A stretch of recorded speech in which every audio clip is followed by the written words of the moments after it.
I think many of you know that my advocacy has been born from the experiences of everyday parents and fellow citizens that I've heard from over the course of years. New Jersey has the highest rate of autism in the entire nation, and so for me it is a moral imperative to find ways in which we can respond to that challenge. New Jersey certainly informs me in a way that helps inform our national advocacy on these issues. So together we came as one, as autism advocates, and we're on the heels of a victory that just took place in the 2018 appropriations bill, where we fought to make sure that the legislation that I authored and passed, which is the Autism Cares Act back in 2014, got not only fully funded, but got an increase. That landmark legislation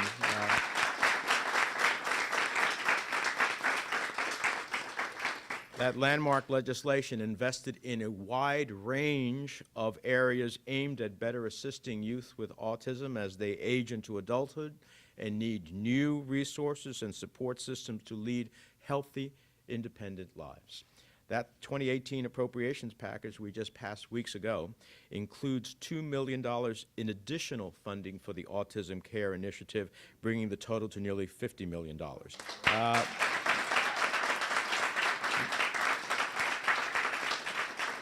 Now, winning that increase and getting full funding and an increase was no small job in this political climate that we're in.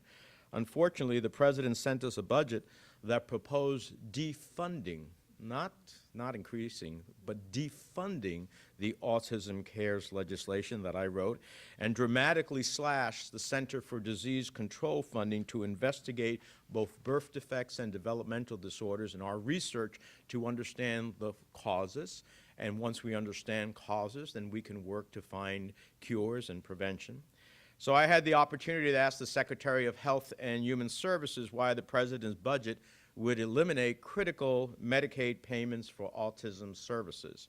And he said it was part of their efforts to, and I quote, scale down their commitment to the Affordable Care Act. And I had to shake my head. Scaling down and zeroing out funding are two very different things.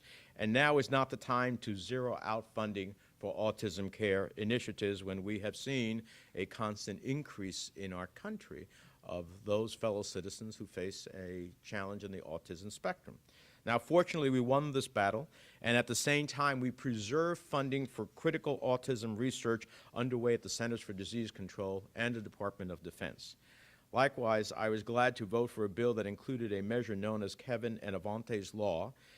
Kevin and Avante's Law amends the Criminal Control and Law Enforcement Act of 1994 to ensure that first responders, law enforcement, schools, and communities are better prepared to help children with autism spectrum disorders get home safely if they become separated or wander off from their caregivers. Too often, a police officer comes on a scene, doesn't know the person has in the autism spectrum, and all of a sudden finds the person maybe not cooperative under the standard way and finds themselves in a confrontation. We need to avoid those confrontations and sensitize and educate those first responders to the challenges of those on the autism spectrum. And I'm glad that Michelle mentioned Medicaid. I was one of the authors of the Affordable Care Act, which some people call Obamacare. From my perspective, it's okay to call it Obamacare because Obama did care. That's why we have more health care today than the past.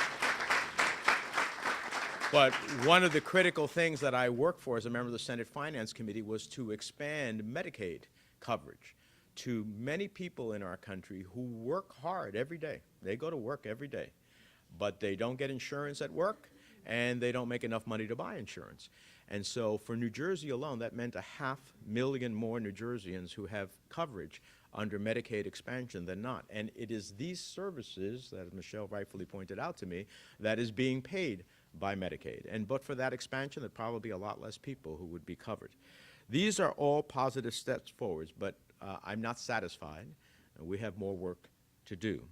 The Autism Care Act expires later this year. It has an expiration date, and we're going to have to work hard to try to secure its reauthorization so we can keep these programs alive. We can't take things for granted, even though I'm proud to say that one of the things that has some very significant bipartisan support is meeting our challenges on the autism spectrum. But having learned of what just happened last fall with the Children's Health Insurance Program, which also at one time had bipartisan support but lapsed, it ended, we had to fight for its renovation, its renewal. We can't take anything for granted.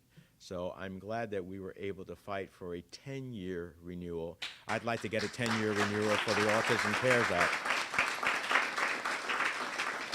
So I appreciate the parents of our fellow citizens who are here. You're critically important in the advocacy for your loved one and for others on the autism spectrum. You're going to have to raise your voices to make sure that we get the right authorization at the end of the day. And it's not as if the challenges posed by autism are going away. The numbers are pretty extraordinary. According to figures released by the CDC, about 1 in 68 children is diagnosed with an autism spectrum disorder. In New Jersey, it's even more prevalent. Instead of 1 in 68, it's 1 in 41 children. These numbers have been our call to action, and they remind us that we cannot be complacent. So we've got to keep up the pressure. We've got to keep expanding research, screening, and support services for Americans with autism. And I truly believe that our nation is stronger when we ensure that our children, no matter what zip code they're born in, no matter how much money their families make, or what kind of developmental disorder they have, ultimately have the opportunity to achieve their God-given potential. And this is a place where that is happening. And for those affected by autism spectrum disorders, that commitment must last into adulthood, which is my next effort. Beyond the Medicaid expansion is the other services that it shouldn't be that a date on a calendar suddenly has you fall off, the edge of the services that are necessary to continue the spectrum of life opportunities. So that commitment has to last into adulthood with strong support systems that can lead healthy, independent, and fulfilling lives. What we cannot ever do is leaving New Jersey families wondering if only we had invested in the right diagnostic tools and better early intervention techniques and the discovery of new therapies and support strategies, what would be the life of my child? We cannot have that question as the pending question. The pending question must be, have we done everything possible to ensure that we know what that is? That's the entire mission behind the Autism Cares Act. It's a mission that I am still committed to, and I really appreciate the work that you do here each and every day.